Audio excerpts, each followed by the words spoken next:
Hello everyone, it's Althea from metemgeeblog, and today I have a yummy bread recipe for you. I'm making butterflap or cocoa bread, a soft butter-filled bread that you can make at home.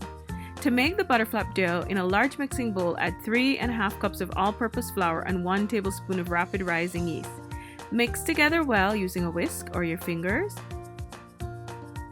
Then rub half a cup of salted butter, room temperature butter, into the dry ingredients using a fork until a crumbly texture forms. You can also use your fingertips for this step. And I'll link the full recipe with all the ingredients and measurements in the description box.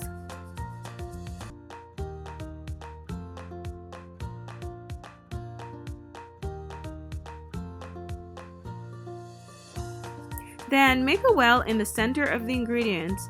To the dry ingredients, add a sugar water solution made with 1.25 cup of water and 1/4 cup of brown sugar.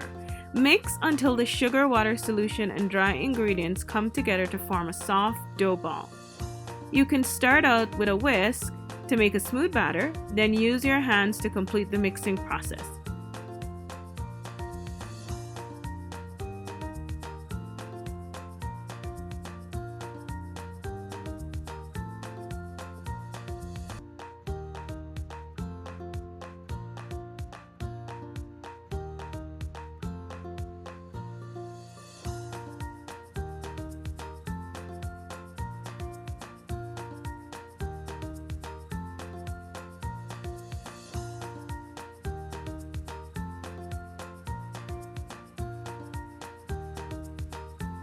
Then turn the dough onto a floured surface and knead into a smooth ball. This should only take a few minutes.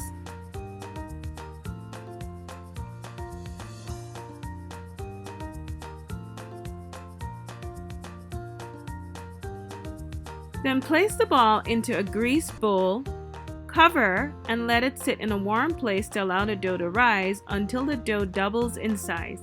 This should take about 45 minutes. 45 minutes later, turn the dough onto a floured surface again and knead for a few minutes before cutting the dough into 8 to 10 pieces. If you're making cocoa bread, I recommend cutting your dough into 8 pieces.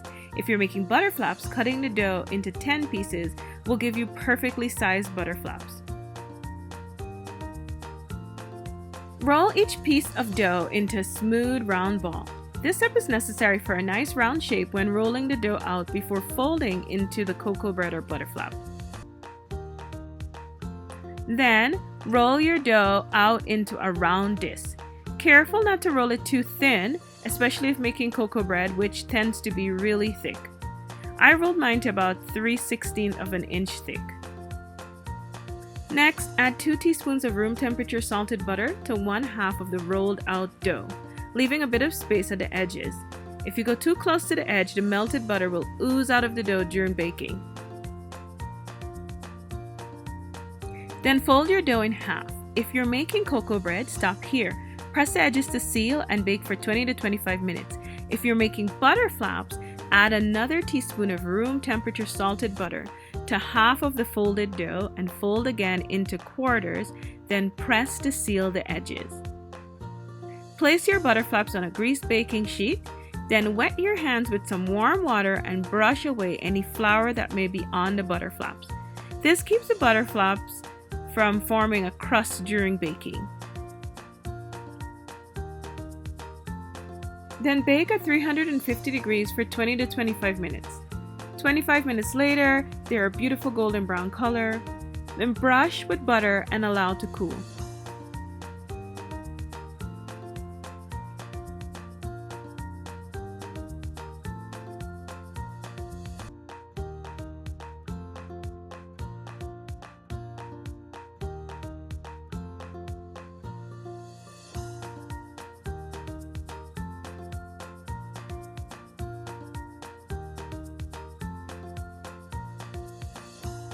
These butterflaps were so soft and airy and tender, and they smelled so rich and buttery. And I was making these during nap time, so none of my taste testers were around, but They all gave it 2 thumbs up when they tried it when they woke up and 2 toes up according to my 3-year-old daughter. So it was a winner. Now for the cocoa bread. This is the size and thickness your cocoa bread will be if you separate it into 10 pieces instead of 8 pieces. I highly recommend 8 pieces. I hope you give this recipe a try. I hope you make some butterflap or cocoa bread today. And once again, thanks for watching.